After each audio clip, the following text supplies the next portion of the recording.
반갑습니다. 3월 2일 토요일 큐티 스케치 시간입니다. 오늘 본문은 시편 43편 1절부터 5절까지의 말씀입니다. 오늘 본문은 이렇게 시작합니다. 하나님이여 나를 판단하시되 경건하지 아니한 나라에 대하여 내 송사를 변호하시며 간사하고 불의한 자에게서 나를 건지소서. 오늘 본문은 어제 본문 42편과 비슷한 내용, 비슷한 주제입니다. 그리고 동일 반복구를 사용하고 있어요. 그래서 하나의 시편을 이렇게 나누어 놓은 것은 아닌가, 이렇게 학자들 사이에 이야기가 있고요. 그래서 쌍둥이 시편이라고도 불리는 그런 내용입니다. 어제 본문하고 크게 다를 것이 없어요.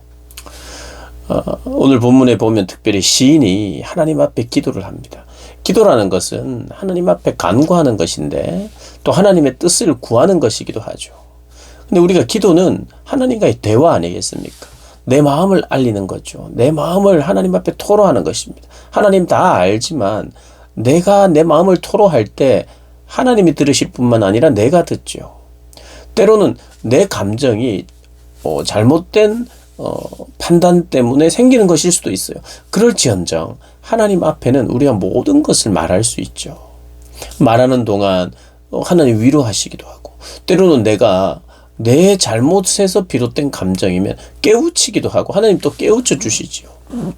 그래서 하나님 앞에 기도하는 것, 그리고 내가 억울하게 당한 것이 있으면 이거 억울하다고 하나님 앞에 기도하는 것, 하나님 앞에 내가 내 감정을 굉장히 성숙하게 바꾼 뒤에 하나님 앞에 나갈 필요가 있는가? 그럴 필요 없습니다. 내 솔직한 어린아이 같은 마음이 혹시 내 안에 있을지라도 그 하나님 앞에 내가 아뢰는 거죠.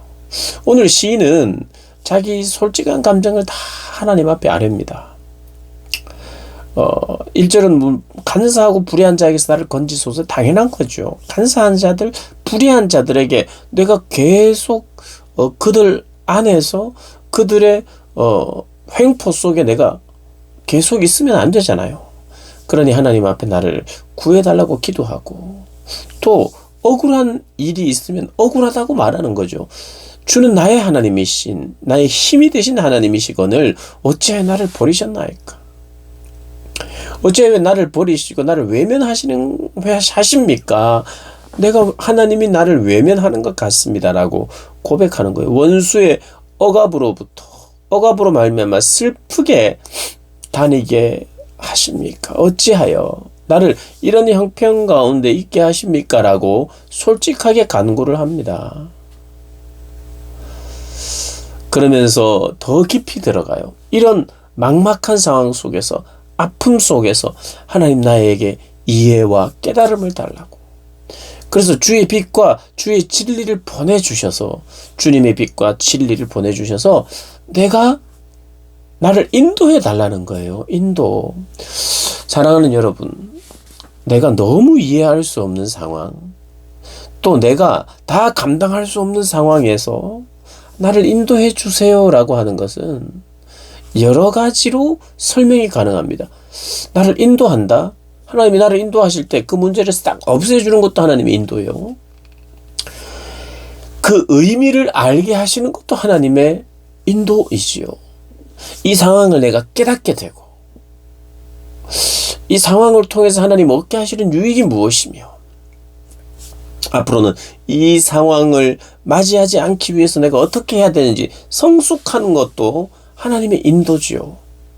그러니 어떤 힘듦과 아픔이 있을 때 기도해서 이것만 단지 없애주세요, 이 아픔만 없애주세요가 아니라 이 아픔이 왜 왔는지도 깨달을 필요가 있고, 그래야 다음에 이런 반복이 없지요. 그게 성장 아니겠습니까? 그래야 준비하는 것이죠. 왜 이런 일이 있었는지. 그럼 이런 일은 당장에는 고통인데 혹시 이 고통을 통해서, 고통을 지나서 오히려 나에게 유익하게 하는 것은 없는지. 진리로 나를 인도해 주시고 빛을 비추어 주셔서 보게 하고 알게 하고 깨닫게 되는, 그것도 하나님의 인도죠. 그러니 주의 빛과 주의 진리를 보내주시어 나를 인도해 주십시오. 주의 거룩한 산과 주께 계시는 곳에 이르게 하소서. 지금 이 시인은 궁극적으로 하나님이 가까이 계시면 모든 것이 문제가 없다는 것이에요. 그리고 나의 갈망은 하나님을 찾는 거예요. 하나님께 가까이 나가는 것입니다.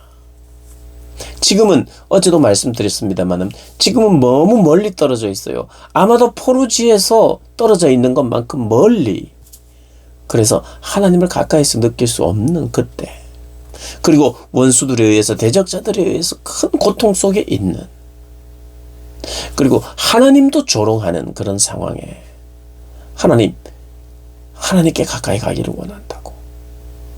당장 물리적으로 멀리 떨어져서 포로로 끌려가 있는 이들이 성전을 향해 오는 것을 갈망하는 기도이기도 하면서 동시에 우리는 이 시대에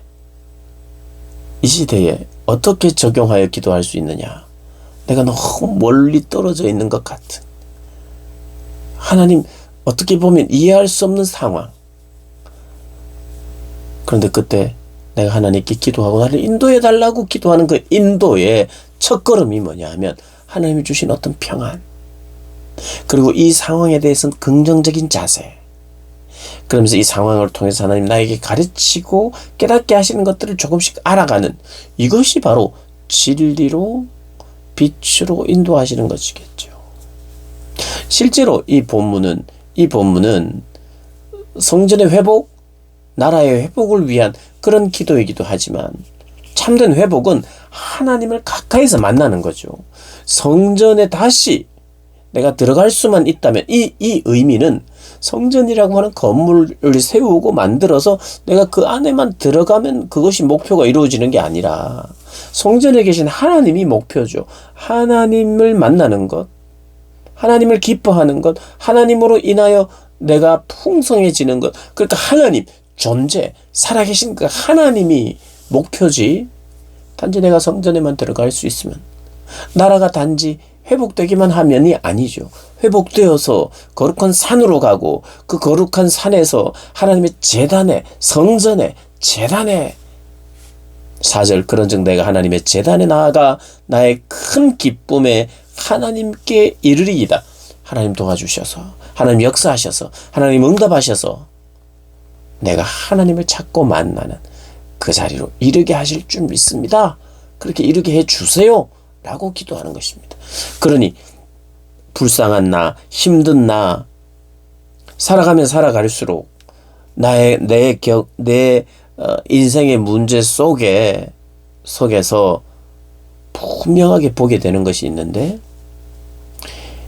이 모든 아픔의 원인, 불안함, 이 모든 것은 하나님의 부재 때문에, 그것이 나의 죄이기도 하고 또 하나님이 나를 성장케 하시기 위함이기도 한 여러 가지 의미가 있겠으나 어쨌든 하나님의 부재가 나의 가장 큰 문제요.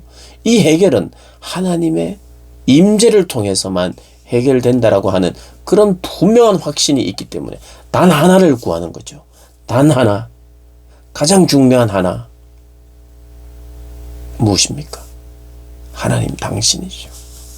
성전이 새로 지어지는 것, 나라가 회복되는 것, 독립을 찾는 것, 뭐 여러 가지 우리 문제들이 해결되는 것, 이것저것 구해야 될 것 많지만, 그러나 기도하고 구하다 보면 가장 중요한 하나를 발견하게 되잖아요. 우리도 신앙생활 하면서 여러 가지 자녀를 위해서도 기도하고 누구를 위해서도 기도하고 이런 문제 저런 문제를 위해서 다 기도하지만 어떤 결론에 이릅니까? 가장 중요한 것은 하나님의 부재가 아니라 하나님의 임재, 동행이구나. 그래서 내가 하나님의 제단에 나아가 기쁨을 잃어버렸다면 무엇 때문에 기쁨을 잃었을까요? 기쁨의 하나님을 잃어버릴 때.